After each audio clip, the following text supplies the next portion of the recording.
Virgo, hi! Welcome to Miss the Queen PH.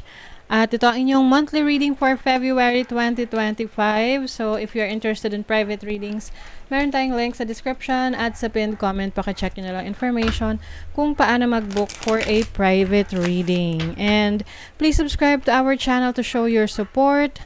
Like, share this video at comment na rin kayo kung kayo ay naka-resonate. Ayan.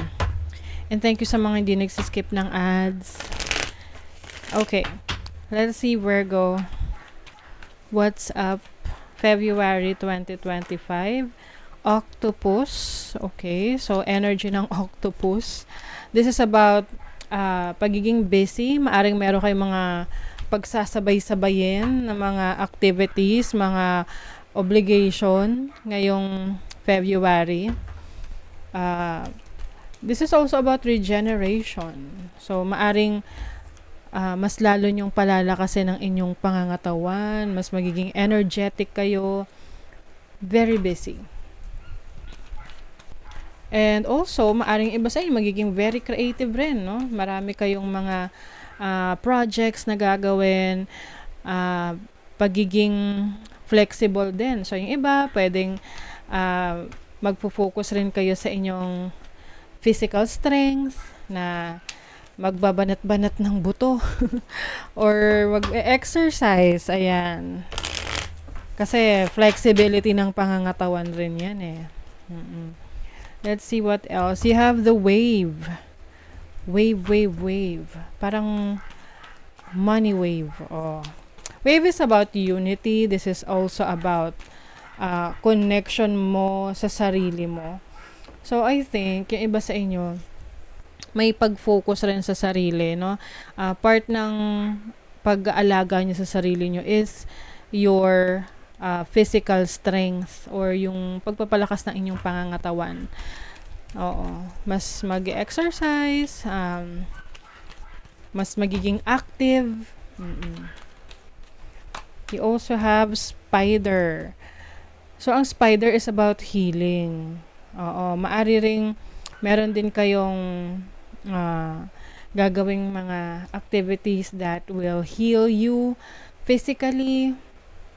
Yung iba naman, this is about your trust, yung tiwala mo sa sarili mong kakayanan. Like what I mentioned kanina, you're going to be very creative.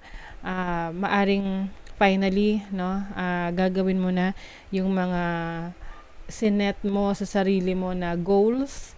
And parang pagsasabay-sabihin mo siya. Kasi pwedeng hindi mo siya nagawa ng mga nakaraan, noong January. And ngayong February, eto na, babawi ka na. Ito na yon. So, let's see what else for Virgo. Your overall energy is the 10 of Cups. This is about happiness, fulfillment, contentment, prosperity. So, maaring meron kayong family gathering rin ngayong February, or it's like fulfilling your goals and dreams para sa family mo. Meron ka mga matutupad na pangarap mo for your family, for your kids, for your parents. Your challenge is the 3 of Wands. Okay.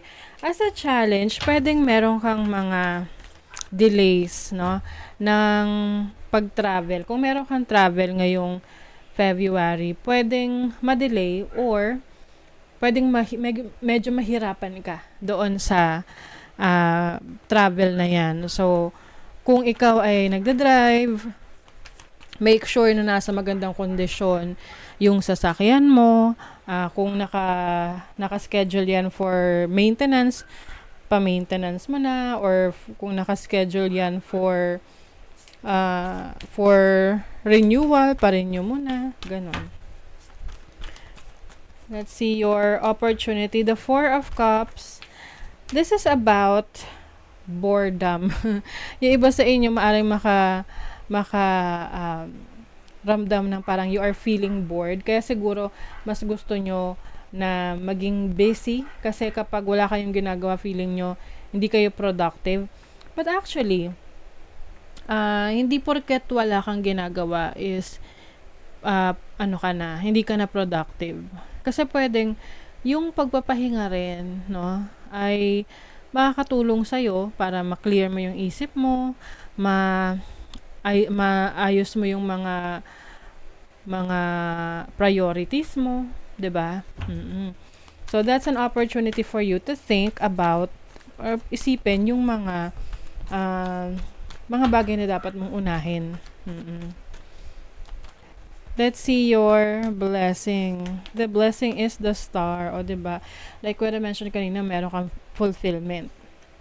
Wish fulfillment.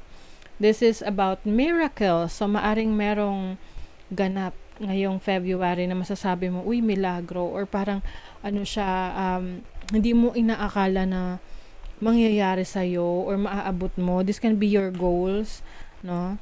So you are also divinely guided. So kung ano man yung mga goal mo for February, i-push mo lang yan kasi eventually you will see the results ng mga pinaghirapan mo. This is also about healing. So maaring physical healing, emotional healing. Yan, be open to healing kasi malaking tulong yan sa'yo para ma-improve mo yung sarili mo, yung mga kakayanan mo. Let's see what else. Merong misfortune, overcoming. Okay, so yung iba sa inyo, you are going to overcome a misfortune. So kung meron kayong na-experience na challenges, nung mga nakaraan or ngayong January, pagdating ng February, meron kayong mabibigyan ng solusyon. Yan. Things are changing for you. Anything could happen. So may transformation na magaganap. Some of you, maaring itong changing na to na nangyayari or changes na may experience ninyo is related sa situation nyo ngayong January. Tapos pagdating ng February, much better na siya. Okay? Kung kumbaga, you are healing, you are recovering, and may mga opportunities na nag-open up sa'yo. Kasi meron ditong mga resources for you. So, marami kang pagkukunan ng pangangailangan mo. This is also about your life force. So, talagang magiging malakas ka. Marami kang kayang gawin ngayong February. So, take advantage of that energy. Okay? You also have held together restriction. So, maaring you will also set boundaries, no? Kung ikaw ay mabilis na, magbigay, bigay lang ng bigay sa iba at minsan tinatake advantage ka na. So, ngayong February, magsiset ka na ng boundaries. Hindi mo na hayaan na, i-take advantage ka nila. Kasi, minsan yung pagiging, laging bukas para sa lahat, nagiging source rin yan ng problema eh. Kasi, akala nila, okay lang. Okay lang sa'yo yun. Walang problema sa'yo yun. Pero, actually, naaabuso rin minsan, no? Kasi hindi ka nagsiset ng boundaries. And alam mo, kung talagang ang isang tao ay magsistay sa'yo, kahit mag-set ka ng boundaries, hindi naman yan aalis sa buhay mo eh. Pero kung talagang parang nung nag-set ka ng boundaries is umalis na siya sa buhay mo is, ibig sabihin, hindi talaga siya para sa'yo. That person is not meant to be in your life. Okay? Success assured with good plans and hard work. Yes. Importante na may plano ka sa mga goals mo. Wow, happiness and well-being. Ayan. So, iba sa inyo ma-appreciate nyo yung sarili nyo ngayong February. Marami kayong mga may experience na mga simple things pero yun na yung nagbibigay sa inyo ng happiness. Situations in the balance that require careful handling. Ayan. So, yung iba sa inyo, maayos nyo na, mababalansin nyo na. Let's say, nagkaroon kayo ng challenges sa finances nyo.